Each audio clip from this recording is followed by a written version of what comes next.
Imagine if your alarm system didn't go off in your house. Imagine if your smoke detectors were silent if there was a fire. Imagine if something bad happened and you weren't told about it. Good morning, folks. This is Ruben again with a quick little video to educate you, inform you, enlighten you, and possibly offend you with the truth of God's Word and how it is not being applied to us today.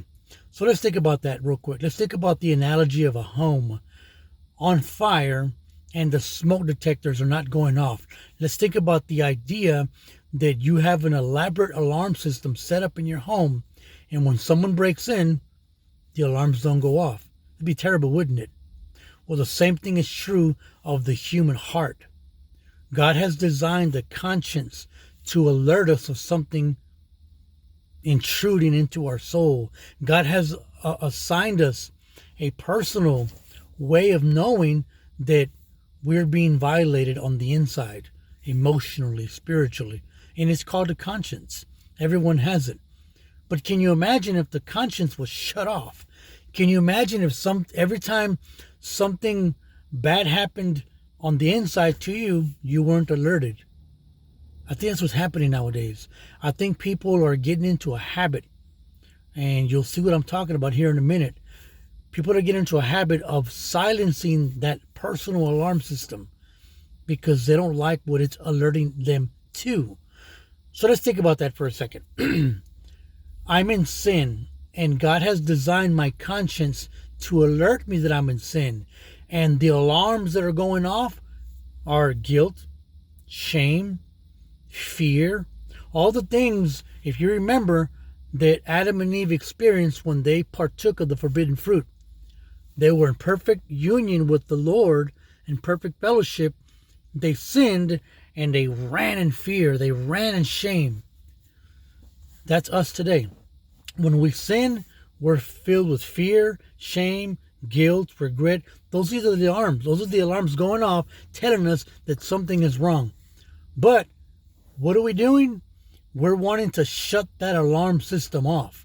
When someone, for example, is in the sin of homosexuality, or someone is in the sin of being sexually confused, or even a drunkard, or even an adulterer, you name the sin, we're now wanting to silence the alarm of shame, guilt, fear, regret, a natural response that God has given us, a natural consequence that God has given us to alert us that something is wrong. We want to shut that alarm off. And it's especially troubling when you have a government regarding the homosexual agenda, when you have a government that is not only wanting to shut the alarm system off to what homosexuality produces, shame, guilt, regret, all that stuff. Now they want us to accept everything as normal. They want us to normalize this sinful lifestyle. It would be like you want us to shut down the fear, guilt, shame, and regret that you're experiencing as a result of you disobeying God's design for life. You want to shut that alarm system down and then put a law on top of it saying that everyone else has to shut it down too and accept it. That's what's going on right now.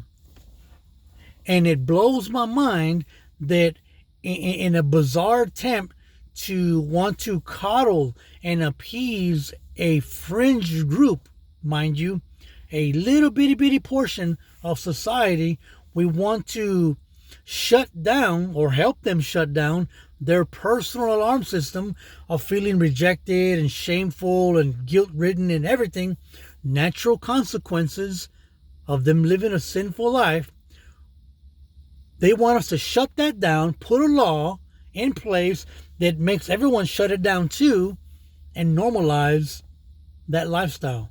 It would be like, back to the analogy of the home on fire, it would be like your house catching on fire and the alarms are going off, but you shut the alarm off in your house and you normalize the infernal that is consuming your home.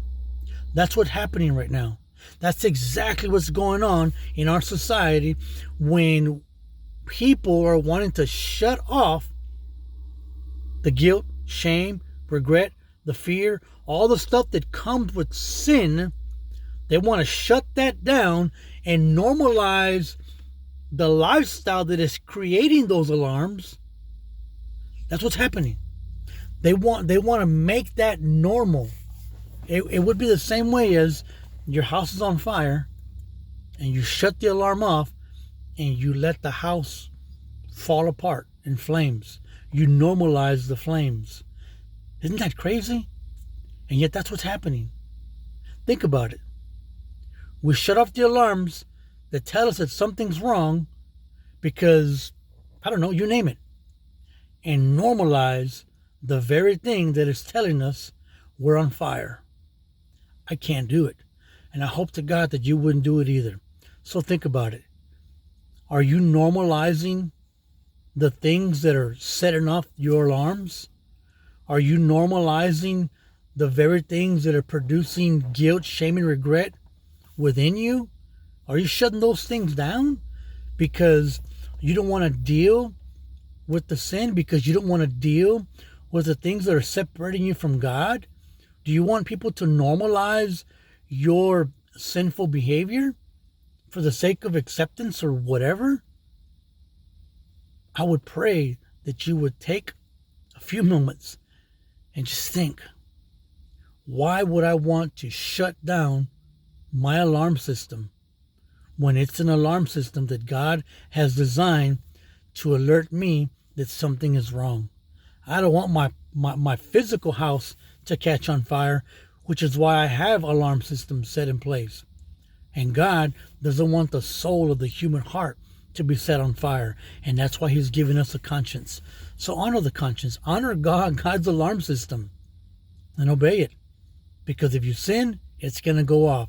So instead of normalizing the behavior and shutting down the alarm, heed the alarm and deal with what's causing it to go off, and watch you become a better person and be filled with peace and joy and happiness the way God would have you to live. God bless you guys. Got to go to work. I'll see you. Remember, don't turn off the alarm system. Turn off the sin that's creating it. God bless you.